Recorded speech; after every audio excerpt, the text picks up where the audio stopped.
about your being half Filipino, part Filipino. How much of you is Filipino, and do you speak in any Filipino? Magandang araw sa inyong lahat. Ngayon, bibigyan natin ng pagpupugay ang isang dakilang mamamahayag at personalidad sa showbiz, si Ricky Lo. Mula sa kanyang pagsilang, karera sa media, hanggang sa kanyang pagpanaw, samahan ninyo ako sa pag-alala sa makulay niyang buhay at legacy.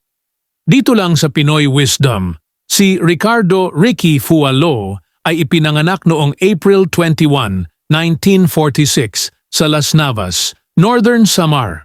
Ipinagmamalaki niyang may lahing Chino at nag-aral sa Tobacco Peaching School sa Albay, kung saan siya nagtapos ng high school. Nagsimula siyang maging interesadong mamamahayag noong kabataan pa lamang. Nagsimula ang karera ni Ricky bilang isang editorial assistant para sa Variety Magazine at sa Manila Times, kung saan sinimulan niya ang kanyang tanyag na column na Fun Fair. Noong 1986, sumali siya sa Philippine Star at ipinagpatuloy ang kanyang column na naging isa sa pinakaaabangan ng mga mambabasa. Bukod sa pagsusulat, naging tanyag din siya sa telebisyon bilang host ng mga palabas tulad ng The Buzz sa ABS-CBN at Star Talk sa GMA Network. Si Ricky ay kilala sa kanyang makabuluhang mga interview sa mga sikat na personalidad sa showbiz.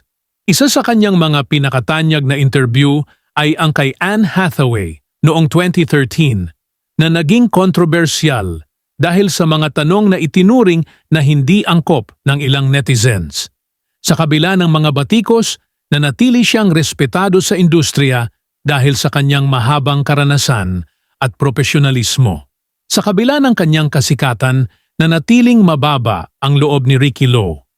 Kilala siya sa kanyang pagiging mapagbigay at maalalahanin sa kapwa. Marami ang nagsabing hindi siya kailanman nagsalita ng masama tungkol sa iba, at siya ay isang tunay na kaibigan. Siya rin ay isang masugid na taga-suporta ng mga lokal na artista at isang proud na Pilipino. Noong May 4, 2021, pumanaw si Ricky Lo dahil sa stroke sa edad na 75. Ang kanyang pagpanaw ay isang malaking pagkawala sa industriya ng pelikula at pamamahayag sa Pilipinas.